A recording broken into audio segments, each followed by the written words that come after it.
اب آج کا میرا موضوع ہے شہادت علی رضی اللہ تعالیٰ عنہ۔ اصل میں حضرت علی رضی اللہ تعالیٰ عنہ کی شہادت بھی اسی الفتنۃ الکبریٰ کا تسلسل ہے۔ وہ جو عبداللہ ابن سبا کا پیدا کردہ عظیم ترین فتنہ تھا، اسی کا ایک نتیجہ حضرت علی کی شہادت بھی ہے، لیکن وہ بات ذرا تفصیل سے سمجھنی ہوگی، اور اس کے لیے میں ممنون احسان ہوں۔ حال ہی میں ایک کتاب چھپی ہے، ڈاکٹر سید رضوان علی ندوی، وہ محقق ہیں تاریخ کے، انہوں نے بڑی تاریخی تحقیق کے بعد جو باتیں بیان کی ہیں وہ میں آپ کے سامنے رکھ رہا ہوں۔ عرب میں جنوب مغرب کی کونے میں، جہاں یہ یمن بھی آباد ہے، اس کے اوپر نجران ہے، اسی علاقے میں یمامہ کا علاقہ کہلاتا ہے۔ یہاں ایک قبیلہ آباد تھا، بنو تمیم۔ یہ جو لوگ تھے بڑے کرخت مزاج، جنگجو، اکھڑ، ضدی، اور جس بات کو ایک دفعہ مان لے اس پر اڑ جانے والے اور مر مٹنے والے۔ یہیں سے فتنہ پہلا اٹھا تھا، سب سے بڑا جو نئے جھوٹے نبی کھڑے ہوئے تھے ان میں سب سے بڑا تو مسلمہ کذاب تھا، یہی تو علاقہ تھا۔ اور اس کے خلاف اس فتنے کی سرکوبی میں کتنے صحابہ، 1200 صحابہ ایک جنگ کے اندر شہید ہوئے، جن میں 500 جو ہیں وہ حفاظ تھے رضی اللہ تعالیٰ عنہ اجمعین۔ تو یہ لوگ جو یہ تھے بڑے زوردار تھے۔ اس قبیلے کے بارے میں حضرت عمر رضی اللہ تعالیٰ عنہ نے ایک بڑی عجیب حکمت عملی اختیار کی۔ ان کو وہاں سے اکھاڑ کر اور ایران کی سرحدوں پر آباد کر دیا، اب جہاں پر جہاد ہو رہا تھا، تاکہ ان کے اندر جو یہ جنگجوئی ہے یہ اب اس مقصد کے لیے استعمال ہو، اب وہ دارالاسلام کی توسیع کے مقصد کے لیے استعمال ہو، اور وہ ہوئی۔ حضرت عمر نے 2 چھاؤنیاں بنائی تھی رضی اللہ تعالیٰ، کوفہ اور بصرہ، کیونکہ ظاہر بات ہے کہ اب جو اسلام کا دائرہ پھیل رہا تھا اور اسلامی حکومت پھیل رہی تھی، اور زیادہ تر جو ہے مشرق کی طرف پھیل رہی تھی، ایران اور خراسان وغیرہ کی طرف، تو اب مدینے سے اس کا کنٹرول اتنا آسان نہیں تھا، فاصلہ تھا، تو چھاؤنیاں بنائیں تاکہ یہ اس سرحد کے اوپر یہ موجودہ مرکز رہے یا فوجیں موجود رہیں، کہیں کوئی بغاوت ہو تو اس کو کچلنے کے لیے وہ قوت فوری طور پر دستیاب ہو سکے۔ یہ لوگ ہیں کہ جو عبداللہ ابن سبا کی فتنے سے سب سے زیادہ متاثر ہوئے۔ ان کی مزاج میں وہ کجی تو تھی نا۔ حضرت عمر بھی ان کا جو ایک مضبوط کنٹرول تھا انہیں دبائے رکھا ہے، اور ان کا رخ جو ہے ایک دوسری طرف موڑ کر اس سے اسلام کو فائدہ پہنچایا۔ لیکن اس کے بعد جب فتنہ جو آیا یہ عبداللہ ابن سبا، تو سب سے بڑھ کر یہی لوگ اس کے ماننے والے، اور انہی میں سے وہ لوگ تھے جنہوں نے جانیں بھی دے دی ہیں، جنہیں حضرت علی نے زندہ جلایا ہے، اس لیے کہ وہ کہتے تھے کہ علی خدا ہے۔ اے علی تم خدا ہو، تم ہمیں آگ میں جلا رہے ہو، یہ تو تم ہمارا امتحان لے رہے ہو۔ وَلَنَبْلُوَنَّكُمْ بِشَيْءٍ مِّنَ الْخَوْفِ وَالْجُوعِ وَنَقْصٍ مِّنَ الْأَمْوَالِ وَالْأَنفُسِ وَالثَّمَرَاتِ۔ اب وہ اس آیت کو اپنے اوپر منطبق کر رہے ہیں۔ تو یہ جو کرخت لوگ تھے، انہوں نے در حقیقت جو ہے عبداللہ ابن سبا کے کردار میں سب سے بڑا رول پلے کیا، اور انہی کے ہاتھ میں حضرت عثمان شہید ہوئے رضی اللہ تعالی۔ اور اس کے بعد انہوں نے حضرت علی رضی اللہ تعالیٰ عنہ کو اپنے گھیرے میں لے لیا، کیونکہ انہی کی کثیر تعداد موجود تھی مدینے میں جب حضرت عثمان شہید ہوئے۔ اس کے بعد اب ظاہر بات ہے کہ کوئی نہ کوئی تو خلیفہ ہونا چاہیے تھا۔ حضرت طلحہ سے کہا گیا، انہوں نے معذرت کر لی، حضرت زبیر سے کہا گیا، انہوں نے معذرت کر لی۔ اب ظاہر بات ہے کہ حضرت علی آخر امت کو چھوڑا تو نہیں جا سکتا تھا بغیر امام کے، انہوں نے قبول کر لی، اگرچہ حضرت حسن روکتے رہے کہ ابا جان یہ ان لوگوں کی بیعت جو ہے آپ قبول نہ کیجیے۔ حضرت حسن تو ان میں سے ہے جو حضرت عثمان کے دروازے پر کھڑے تھے پہرے دار کی حیثیت سے، حسن اور حسین رضی اللہ تعالیٰ عنہ، انہیں تو معلوم تھا فتنہ جو کون لوگ ہیں۔ اس کے بعد حضرت علی رضی اللہ تعالیٰ عنہ نے اسی حکمت سے، جس حکمت کے تحت حضرت عمر نے یہ چھاونیاں آباد کی تھی، دارالخلافہ بھی مدینے سے کوفہ منتقل کر دیا، تاکہ پورے عالم اسلام کو کنٹرول کیا جا سکے اس مرکز کے ساتھ۔ اس کا نتیجہ یہ نکلا کہ اب گویا کہ حضرت علی کے گرد ان لوگوں کا گھیراؤ مکمل، کوفے میں یہی تو آباد تھے، کوفی یہی تو تھے، حضرت عمر نے انہیں لا کے یہاں آباد کیا تھا۔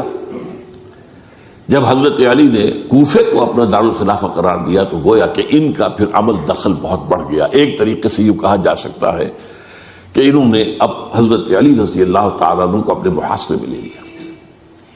چنانچہ جنگ جمل کے موقع پر یہ ہوا ہے کہ صلح ہو گئی تھی، حضرت عائشہ رضی اللہ تعالیٰ عنہ کے جو نمائندے تھے اور ادھر سے حضرت علی، صلح ہو گئی تھی، طے ہو گیا تھا کہ ہاں قاتلین عثمان کو جو ہے اس کو سزا دی جائے گی، قصاص لیا جائے گا حضرت عثمان کی قتل کا۔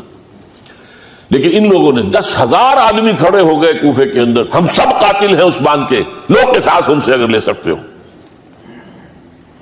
جس کے نتیجے میں اور انہوں نے جنگ شروع کر دی۔ اور جب جنگ شروع ہو جائے تو پھر اس کے بعد تو کوئی نہیں دیکھ سکتا کیوں شروع ہوئی، کیسے شروع ہوئی، کس نے شروع کی۔ اب تو یا مارو یا مرو، دو ہی باتیں ہوتی۔ 10,000 مسلمان ایک رات میں شہید ہوئے جنگ جمل میں۔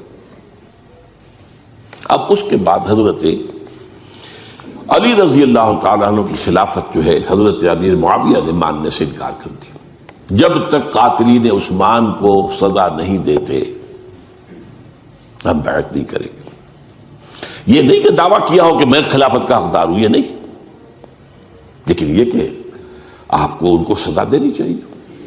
اب یہ تھا وہ مخمصہ جس میں حضرت علی رضی اللہ تعالیٰ عنہ وہ فرماتے تھے تم میرا ساتھ دو تو میں ان قاتلین عثمان سے سزا جو ہے ان کو سزا دے سکتا۔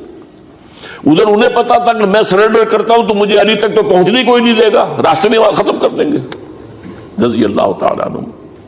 تو یہ پیچ تھا ایک جو ایسا پڑا ہے۔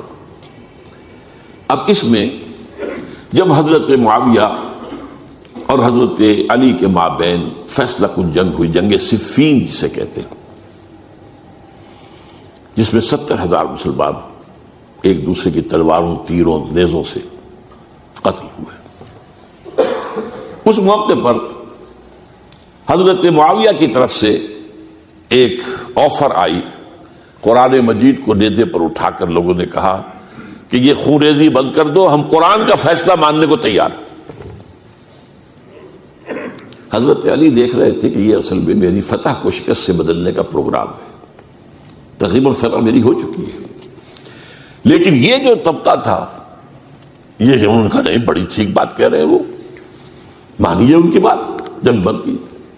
انہوں نے ہی یہی لوگ تھے جنہوں نے مجبور کیا حضرت علی کو کہ وہ تحکیم پر رضامند ہو جائے۔ اس کے بعد تحکیم میں جو معاملہ ہوا، حضرت علی حضرت عبداللہ ابن عباس کو اپنی طرف سے حکم بنانا چاہتے تھے، یہ اڑ گئے نہیں، یہ اڑ جانے والے لوگ، اور یہی اصل قوت تھے، وہاں ساری طاقت کوئی نہیں کی تھی۔ تو انہوں نے ابو موسیٰ اشعری کو اپنی طرف سے مقرر، وہ بہت نرم خو آدمی تھے، انہیں برابر۔ بہرحال جو بھی بات طے ہوئی، اب تاریخ کی روایتوں میں اختلاف ہو سکتا ہے، کہا یہ جاتا ہے کہ طے تو یہ ہوا تھا حکمین کے مابین، ادھر سے ابو موسیٰ اشعری، ادھر سے عمرو بن العاص رضی اللہ تعالی عنہما، کہ آپ اپنے جو کلائنٹ ہیں حضرت علی آپ انہیں معزول کر دیجئے، میں معاویہ کو معزول کر دیتا ہوں، پھر جو ہے مسلمان فیصلہ کر لیں کسی اور کی عبادت۔ انہوں نے کھڑے ہو کے کہہ دیا میں علی کو معزول کرتا ہوں، اور عمرو بن العاص نے کہا کہ میں معاویہ کو قائم کرتا ہوں۔ اب یہ ہے روایت، واللہ عالم اس میں کتنا سچ ہے کتنا جھوٹ ہے، میں کوئی مورخ نہیں ہوں، میں کوئی تاریخ کا محقق نہیں ہوں۔ اس کے بعد جو ہے اب یہ لوگ انہوں نے کہا کہ مانیے تحکیم کو، اور جب انہوں نے حضرت علی نے اس تحکیم کے فیصلے کو ماننے سے انکار کیا تو باغی ہو گئے، حضرت علی کو کافر قرار دیا، اور جا کر ایک جگہ پر حرورہ ایک جگہ تھی وہاں پر جا کے جمع ہو گئے، جتھا بندی کی، بہت بڑی طاقتور وہاں کر۔ انہوں نے طے کیا کہ علی بھی کافر ہو گیا، معاویہ بھی کافر ہو گیا، عمرو بن العاص بھی کافر ہوئے، سب کافر ہیں۔ حضرت علی کی طرف سے ایک گئے سفیر ان سے بات کرنے کے لیے، تو انہوں نے کہا تم ہی نے تو کہا تھا کہ تحکیم کو تسلیم کرو، کہ ہاں ہم نے گناہ کیا تھا، کفر کیا تھا، ہم توبہ کی ہم نے. اگر علی بھی مان لے کہ میں نے مان کر کفر کیا تھا، اب میں توبہ کرتا ہوں، تو ہم ان کی بات مان لیں گے. اب حضرت علی اس طرح کا جھوٹ کیسے بولتے ہیں؟ انہوں نے تو کوئی کفر نہیں کیا تھا. بہرحال انہوں نے پھر بھی نرمی برتی کہ دیکھو اگر تم کوئی خونریزی نہیں کرو گے، فساد نہیں مچاؤ گے، تو میں تمہیں کچھ نہیں کہوں گا. لیکن وہ اپنی ان شرارتوں سے بعد نہیں آئے. تو پھر تیسری جو بڑی جنگ ہوئی ہے ان جنگوں میں، جنگ نہروان کہلاتی ہے، حضرت علی کی جنگ خوارج کے ساتھ، جس میں 4000 خارجی جو ہیں وہ ختم ہوئے. اور یہ بات اب آپ نوٹ کر لیجئے کہ یہ لوگ جیسا کہ اکھڑ بھی تھے لیکن اپنی بات پر ڈٹ جانے والے تھے، لیکن ساتھ ہی دیندار بھی تھے، نمازی اور روزے دار بھی تھے. یہ اس طرح کے لوگ نہیں تھے کہ جو فاسق اور فاجر ہو. بس یہ مزاج کا ایک ہے، جو بات دل میں بیٹھ گئی اڑ گئے. تو یہ اصل میں انہوں نے پھر فیصلہ کیا کہ اور تو ہمارے بس میں اب کچھ نہیں ہے، ان تینوں کو قتل کر دیا جائے، علی کو بھی اور معاویہ کو بھی اور عمرو بن العاص کو بھی.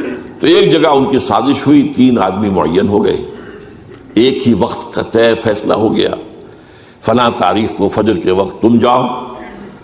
وہ تم کوفے کی جامع مسجد میں جب علی نماز جماعت کرا رہے ہو خنجر مارو انہیں. اور یہ اس کا نام ابن ملجم تھا، خارجی، یہ وہی لوگ بنو تمیم کے لوگ. دوسرا جو تھا وہ دمشق میں حضرت معاویہ کو قتل کرنے شہید کرنے کے لیے پہنچ گیا. تیسرا مصر پہنچ گیا حضرت عمرو بن العاص کو. اب یہ بات اللہ کی طرف سے ہے، یہ تو اس کی مشیت ہے، اس کا فیصلہ ہے. حضرت علی پر وار کارگر ہوا، اب شہید ہو گئے. حضرت معاویہ پر وہ وار ذرا اوچھا پڑا، زخمی تو ہوئے لیکن آپ کی جان بچ گئی. عمرو بن العاص اس روز مسجد میں کسی معذوری کی وجہ سے، عذر کی وجہ سے فجر میں آئی نہیں سکی، لہذا حضرت علی کی شہادت ہو گئی. اب یہ ہے اصل پس منظر، کن لوگوں نے کیا شہید، اصل میں وہ سمجھ لینے کی بات ہے. یہ خوارج نے شہید کیا، لیکن خوارج کا فتنہ سبائی فتنے ہی کا آف شوٹ ہے، اسی کے ذیل میں ہے، اسی کی ایک شاخ ہے، اسی کا ایک نتیجہ ہے. یہ خوارج جو ہے بعد میں بھی ان کی مسلسل جو ہے وہ جنگیں رہی ہیں. بہرحال اس صورتحال کو یہ سمجھ لیجئے کہ یہ خلفائے ثلاثہ رضی اللہ تعالی عنہ، حضرت عمر شہید، عثمان شہید، علی شہید. عجیب بات ہے کہ تینوں کا نام عین سے شروع ہوتا ہے، عمر عین سے، عثمان عین سے، علی عین سے. تینوں شہید ہوئے ہیں. لیکن یہ کہ یہ ہے تاریخی پس منظر.